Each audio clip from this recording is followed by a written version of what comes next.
Hey guys, this is LFG, and I can finally do this video that I've been putting off since March.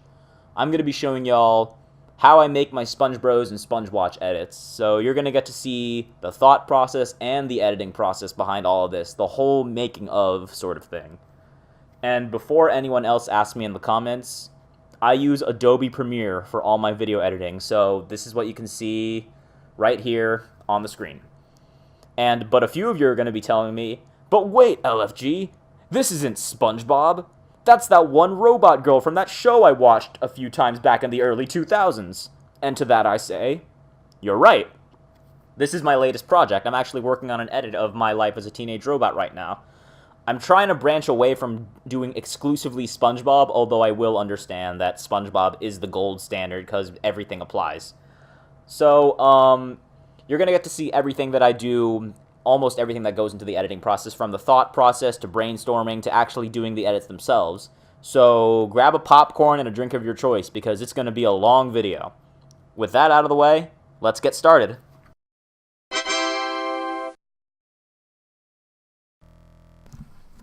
So the first step of the editing process normally just involves me going on YouTube or anywhere where I can just watch a few cartoon clips, and then, I don't know, this part is the most complicated because some ideas just sort of have to come to you. Like, you're gonna, one day, like, I'm just gonna remember, like, an episode of SpongeBob, and then I'll just remember something ridiculous that happened to me in Overwatch or Smash or something one day.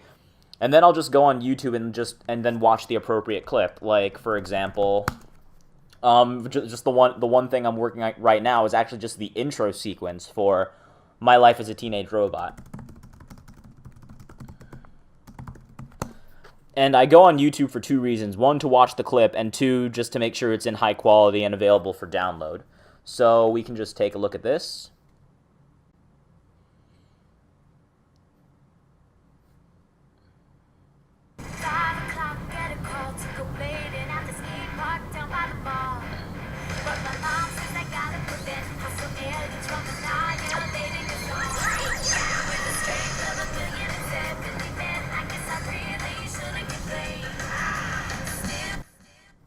And now I'm already thinking of, like, all right, who can I fit into this verse? Like, the reason why, like, I chose My Life as a Teenage Robot initially, because, like, well, like, we have a female robot character in Overwatch, in Orisa, and she's kind of like the newest character. And we have her mother, her mother figure, in a way, in Effie. So if I go to the frame where Jenny and her mother are right on the screen, I can say, all right, well, that could be a pretty interesting dynamic between Orisa and Effie. So I can sort of make this work and make it fun. And when I choose my clips for editing, I really want to make sure I edit as little as possible, because I honestly think, like, especially with SpongeBob, that, like, the writing speaks for itself. The only thing I want to change are, like, names, or, like, and if I add anything, I'll obviously add, like, the in-universe sound effects, like the elimination sound, or, like, any ability sounds, or the ever-present defeat sound by Athena if we're talking about Overwatch. So that's basically how it's done. Like, you just have to go on YouTube or just watch, like, binge watch some SpongeBob. Like, there are great, like, websites where you can go on and just watch all the episodes, like, at your leisure, and then just, like, once you get something that comes to you, once you have an idea that sticks, like, just go with it and see how far you can take it. Like, once you've decided that you got to do it, like, just go ahead and download the clip. Like, there are plenty of YouTube to MP4 sites out there, and so just go ahead and get it done.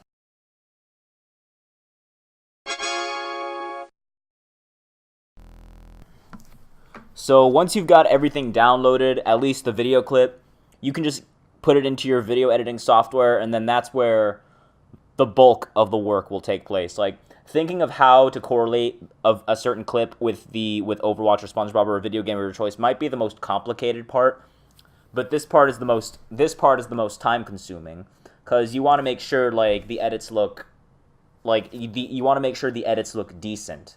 So, like, what I like to do is, like, whenever I put like a particular video clip or audio clip in here, I'm going to assume, by the way, that you guys know how to use your video editing software or Premiere or whatever you guys are going to use. So what I like to do is I normally just like to play it out first. Like you're gonna be playing your edit out a lot, so by the end of it, you're gonna know it by heart. So I'm just gonna play what I have done so far because I've only edited a few things and the end card because that's really important. You wanna if you edit something, you want to make sure that it's done in as stylistically close to the show as possible. Look at the end card to see what I mean.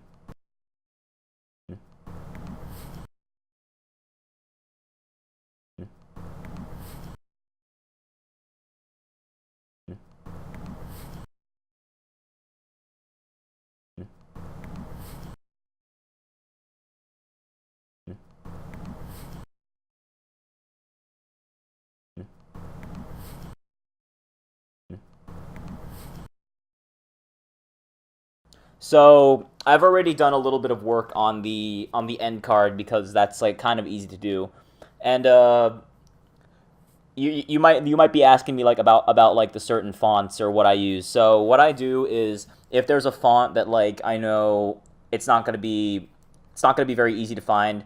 So in this case, you just go on Google, for example, and then just search and use whatever leads you have. I searched my life as a teenage robot font, and then more often than not, there's going to be someone online that's identified the font for you. There's even quite a few websites that can identify font based on a screenshot of the font in action. That's what I use to identify this really nice looking font down here. It's actually a font called Broadway, and so I wanted to make sure that it's as authentic as possible. And yeah, I tried my best with this sort of gradient, but I'm not quite there yet. I'm not an editing guru yet. I'm just sort of an editing slightly above novice, slightly below master. So we can just go with that. So all right. So let's actually get some. Let me actually show you a little bit on what I do. So I'm gonna go back. I'm gonna go back to the beginning, and then okay. So right around here. So this is kind of like the first frame where you see Jenny's head. So that's where I want Arissa's head to just pop in because you want it to be you don't just want the head to just pop in or just move or move when the character doesn't or vice versa. You want the head to stick with the character. So in most cases that's going to involve editing just frame by frame by frame, which is tedious, I know, but the final product is going to speak for itself. If you just do a few frames here and there and just let the animation or let the computer just decide the rest of where the head's going to go, it's not going to look the best. So when editing, always make sure do it frame by frame. That was a really difficult concept for me to grasp when I first started doing this. And my earlier edits, the very first Little Mac video I did, there were some times when I could have done it frame by frame. Oh yeah, and also here I'm gonna show you the sequence because most of these cartoons are done in either 24 or 30 frames per second. So it's ill-advised to try and convert it to 30 frames per second. So if you can go to wherever your sequence settings are, or your video settings are. So you can upscale it to HD, that's what I normally like to do. But these original cartoons, since they were done in the early 2000s, they're going to be in 4:3 resolution, so there's going to be black bars on the side, so there's not really anything you can do about that, unfortunately. But since this was uploaded in 720p to Nickelodeon in 2016, you can upscale it cleanly to 1920 by 1080 in this case. So yeah, the animation's in 24 frames per second, which is nice because it's lower than 30 frames per second, so you're going to get the opportunity to just... It's less frames, so it's going to be less work to animate each character. So keep this all consistent with the original source material and upscale it to HD. That's what I normally like to do. So now that that's out of the way, so now I've placed Arissa on the timeline, and you can see that Arissa's head is right there. That's completely unedited. So now I can just click on this, and then we can move on to editing. All right, so I think, all right, the way that Jenny's head is facing, Arissa can stand to like do the other thing too. Like we can flip her head around so that way. There we go. That looks a little bit cleaner. So now we can just move her head slightly to fit Jenny's like face. All right. Now we just want to center it slightly and then all right, scaling up. Now this is the part where it's probably going to look slightly unclean because like in a perfect world like I'd be able to do this edit like 1-to-1, but the reality is sometimes that's not the case. So now it looks like Arissa has a set of ears coming out of her head as well as a set of horns. So, all right, so that's what we're going to do then. And since the frame is sort of like buzzing at the moment, like you can see, like it's kind of like just doing this sort of like pixel effect, we can try and add like a small pixel effect onto Arissa's head for like the first few frames or so. So, we can just try, we can go under video transitions right here, like your Vegas or iMovie or Final Cut are going to have slightly different transition options. So it looks like Dissolve is probably going to be... Dissolve might be like the best thing to do. So let's see. Let's try cross dissolve and see what happens. And so the default is just going to be like... It's going to be like a fade in. So, and that's not really what we want. So we can just remove that, and it's like too long. So, yeah, excuse me for saying a lot, because this is completely unscripted. So, the thing about doing all these things, like, you want to experiment with all this sort of stuff. Like, you want to see what's going to happen. So, and you might find something that's going to work for you. So, I'm going to try additive dissolve. Like, let's see what happens there, because I want to replicate this sort of pixely effect that's going on here. All right, that's still like a crossfade. So that's not exactly what I want. Okay, so we can try a, let's see, wipe is not exactly what we're looking for. Page peel is not exactly what I want to do either. So let's try film dissolve. See what happens here. It's still just like a crossfade in. Yeah, it's still like a linear fade. So let's see. And whenever you're at a loss for what to do, like just go on Google. Like honestly, this is an amazing tool for video editors, because like more often than not a person is going to have the same question that you have right now, so you're just going to do a quick Google search and then just do it. So I almost always have Premiere and Chrome like up when I'm editing, so I can just easily switch between like in case I have to download a quick sound effect, or in case I have like an editing question like why is Premiere screwing up on me so badly, etc. So I'm just gonna do since I want to replicate a pixel effect, I'm just gonna do pixel dissolve Premiere. Okay, there's like what is a morph cut? Let's see. Let's see, how do you add effects? What is a film dissolve? So let's see what we can find. Pixel transition Premiere Pro. All right, and sometimes you're gonna have to download like other templates. So I try and avoid doing something like that because like, oh my god, this one has audio too. Gross. All right, well, normally like, all right, I was only just doing this for like the sake of showing you all how to experiment. So normally I take care of transitions like at the end, but you can do it in whatever order you choose. So, all right, so here we have our first instance of movement. So in this frame, Jenny, or Arissa in this case, is just sitting on her bed reading a magazine, and then the camera shifts, and so does her head. The camera shifts because she's receiving a call. So, and notice that like I didn't add any movement to Arissa's head. So if I do that, Arissa's just going to stay in the middle of the screen. So we obviously don't want that. We want Arissa's head to stay attached to Jenny's head like at all times. So we're just going to go over here, and then right at the first frame when it starts to move, which is, all right, so it starts to move right around here. So, all right, so Jenny's head jerks up right here, so we can just add a keyframe. That'll keep Arissa's head locked in place for that frame. And then right here when Jenny's head jerks up, we can adjust the position. And I mean, these are the X and Y coordinates respectively. So you can just adjust it at your leisure and just see like where, and you just want to move it somewhere. All right. So then we are just going to, all right, so it's continuing to move again. So we want it to look clean. We don't want the head to move while Jenny's head isn't moving, or vice versa. Just going to do it frame by frame. Do really small micro adjustments on the head.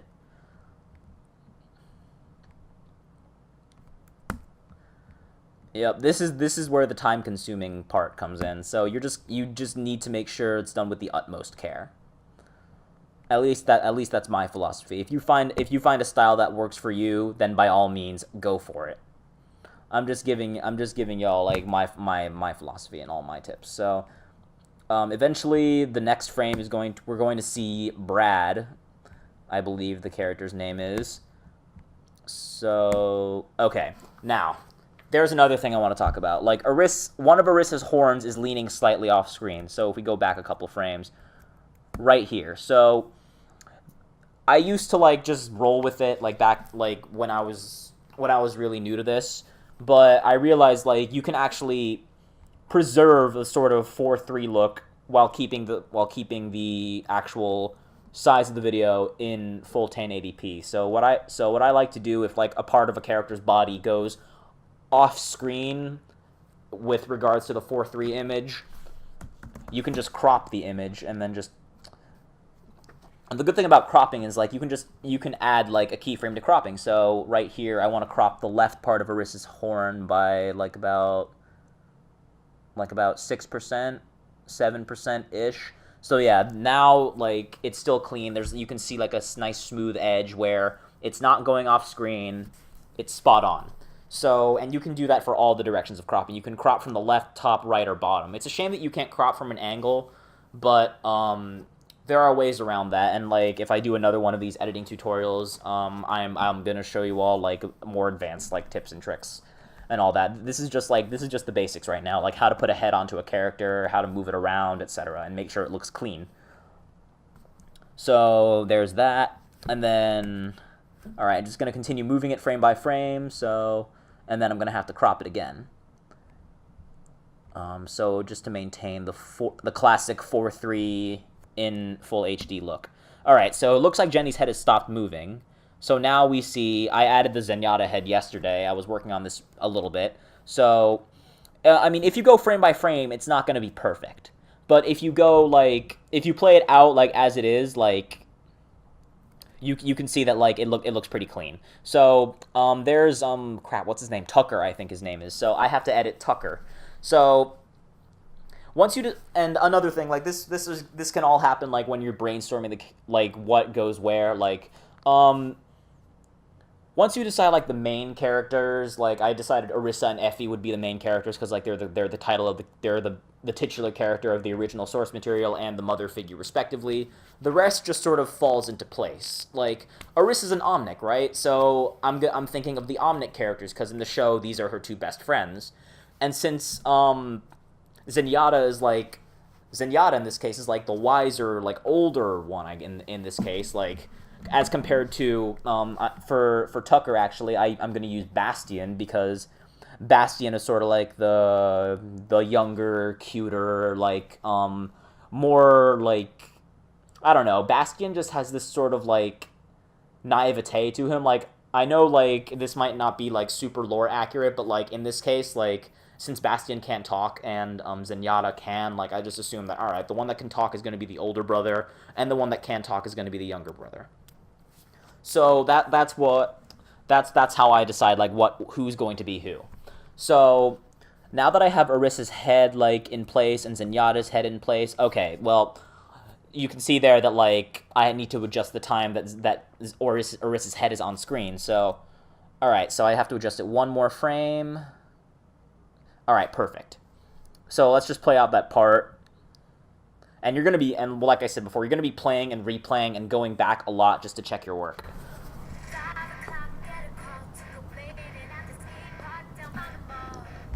Okay, for the most part, it's looking pretty clean. So, all right, we're going to stick with Alright, the first 5 seconds of that video are essentially done. Except for, of course, I have to edit Bastion's head onto Tucker. But, like, alright, let's get into more of the fun stuff. So now we've already done this, we've already done, like, the whole basics of, like, moving the head and, like, basics of cropping. So let's move on to a different part of the video. So right here, I mean, you can see Arissa's head. You can see that Jenny's is, like, flying across the screen. So, you know, I'm just going to just plant Arissa's head on Jenny's head and just follow it as she moves across the screen. And I already edited Effie's head onto Mrs. Wakeman. Or Dr. Wakeman, I should say. Okay, so right there, Jenny or Arissa beats the crap out of this dude. So right when the impact occurs, I need to add the elimination sound. So I have that downloaded from a previous video that I did. So I'm just gonna import it really quickly into the project.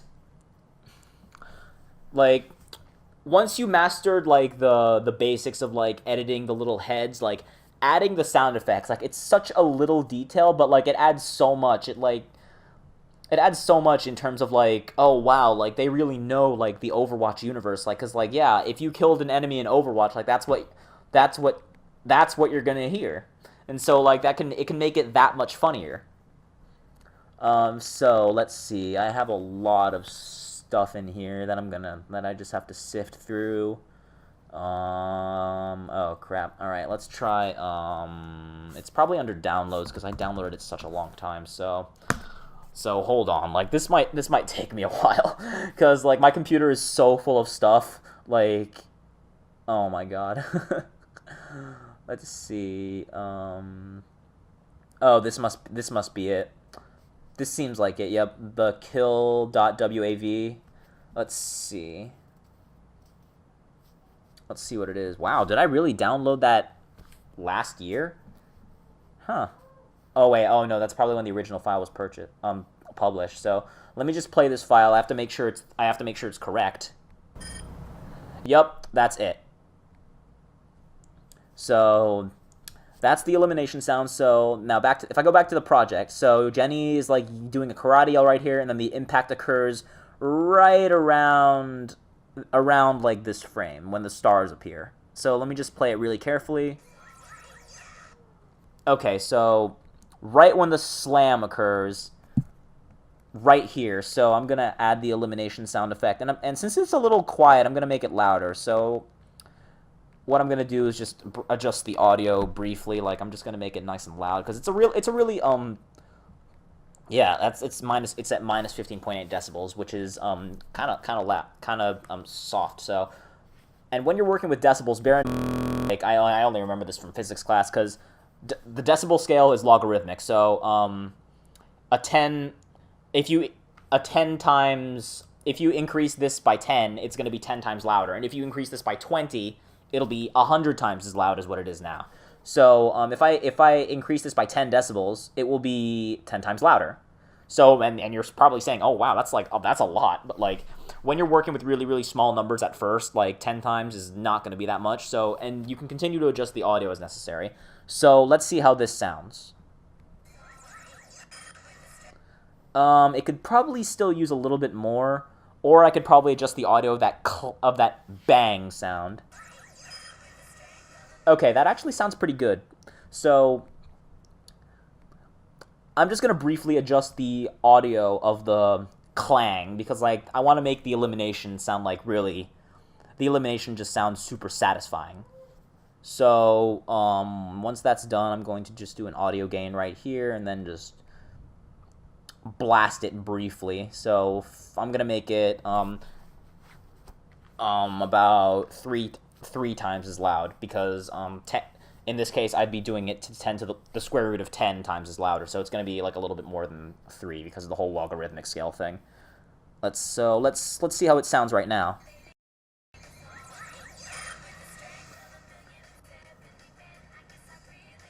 Okay, so that sounded pretty good, but I want to add a little bit more to that.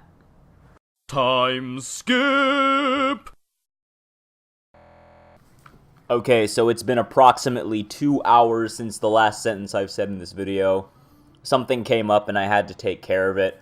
But now I've come back to finish what I started.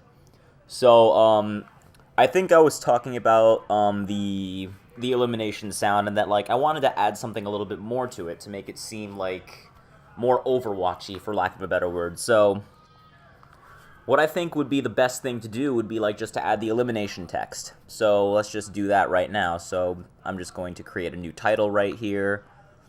I'm just gonna call it eliminated, if I can spell it correctly.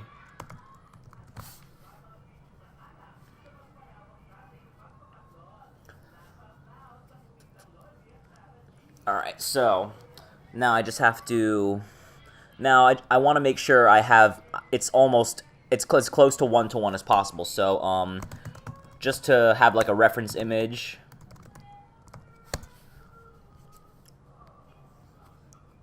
no, that's not news. I want to do images. There we go. So this is sort of like a reference image. So, alright, just wanted to make sure I had the color of the text correctly. So it's more or less in the center of the screen, offset slightly downward, and the "you were eliminated by" text is in white, and the person's name that you eliminated is in red, and it has a little fire icon. So I'm just going to do that as best as I can without the fire icon. So let's just get to work on that. So we can just enter in some text, and you're gonna have to download the Overwatch font, and luckily it's a free download, and it is called Big Noodle to Oblique. Alright, so first we want some... Alright, so we want it in white. Where is that? No, I don't want that. That's the wrong font. I want Big Noodle to Oblique. Right here. Perfect. So now we just type the letter E. Okay, well now you see like you can barely see anything. Well, that's where outlining it comes in. Like, you add an outer stroke in black. Like, white text with a black outline can be read on any color. Like, it's amazing how that works. So I want to center it horizontally. It's about at this height. So eliminated, and then the name of the robot. I'm just gonna put in robot as a placeholder for right now. Although I might add something funnier like when the time comes. So eliminated robot, and then I just want to center it horizontally again. And then I want to change robot to red, about right here. Okay, so there's that. And as it happens, like when the bang happens on the first frame, it will appear like that. So let's see how it looks so far.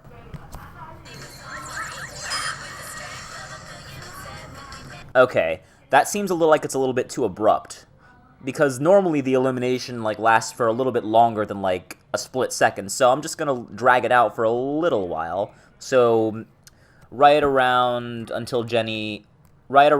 when the camera starts to zoom out and you can see Jenny lifting up her victim. So I'm gonna do it to just about here. Then it'll probably be a little bit better than that. And that's the thing with these kinds of things. You just have to continually adjust all the parameters until you find something that looks really good to you and like almost emulates the game and the source material as closely as possible. So let's take a look and see how it is. There we go. That looks a little bit more believable. Okay, so now there's that. Let's see what other simple thing I can cover right now. Okay, this one's a really interesting one because, alright, so this sequence shows Jenny rusting in the rain. So, I mean, now obviously Orisa is not red, so you might think that might pose a challenge, but Premiere has a great function where you can tint an image like a certain color. So I'm just going to... Alright, so Jenny first appears like going down on this frame, so it shouldn't be too hard to keyframe it. But for simplicity's sake, I'm just going to... Okay, Jenny enters the frame on this frame, so I'm just gonna place Orisa's head in there right now. Like, it's not gonna be edited very well, so... Okay, so I'm gonna mirror it also because Jenny's facing that way, and so Orisa. So we can just flip it right here. Alright, then we can scale it, rotate it a tad. Scoop boop shoopity doop. Alright, so about another hour has passed. Once again, something came up and I had to take care of it really quickly. So now I'm just going to go through this last part of this, like one basic thing. So, alright, so Jenny is starting to rust right here. So let me just actually move this so that way it's easier so I can see the first frame where the rust starts to appear on the head. So right around here, alright, right here, we want the rust to slowly but surely travel upwards. Alright. Alright, so here's what we can do, actually. We can tint Arissa's head to... We can actually map both colors to the rust color. There we go. Okay, but then, like, that's not very productive because we don't even get to see, like, any of the details of her face. So we can just reduce the amount, but not by too much because, like, there we go. Perfect. Now, that doesn't really help us too much either because, like, we have the color, but we want to do it in such a way that, like, that shows the progression. So here's what we can do as a workaround. So we can just copy this, we can just copy that, and then we can actually paste it somewhere over here. Alright, so now what I did was basically I just took this clip and now I'm just going to remove the tint. And now what I can do is I can crop it from the bottom on the first frame that Jenny starts to rust. So right here, this is the first frame where the rust starts to crawl up Jenny's head. So, since if I just remove this layer, the layer below it shows the tinted Arissa head. So, now once I do that, I can just take the non-tinted layer, apply a crop, and then really crop it from the bottom. So right now it's at 0%. So, and Jenny completes rusting at this frame around. So I'm just going to let the computer do that and see how it turns out. All right. So let's see how this rusting turns out. And just ignore like the really badly keyframed head for now because I'm going to fix that later. This is just for the sake of example.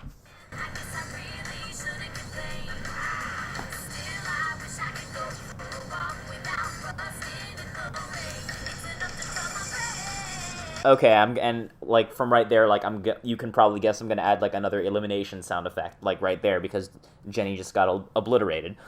But yeah, like that's basically what it is. Like you wanna try and do what the animators did, but like with your own little spin on it. So actually, all right. So based on these little edits, I'm just gonna show you what I have so far. I'm just gonna play the MP4. I'm just going to play the MP4.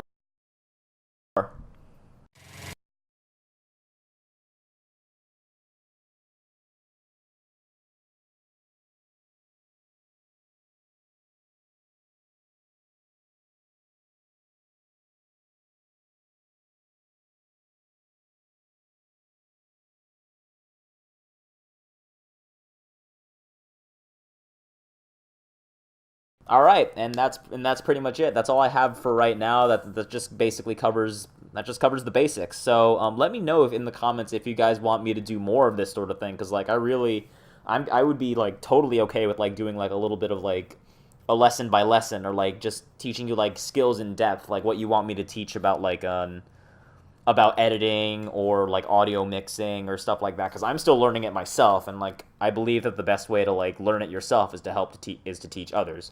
So hope you guys enjoyed this little editing tutorial of mine, and until next time, this is LFG saying adios.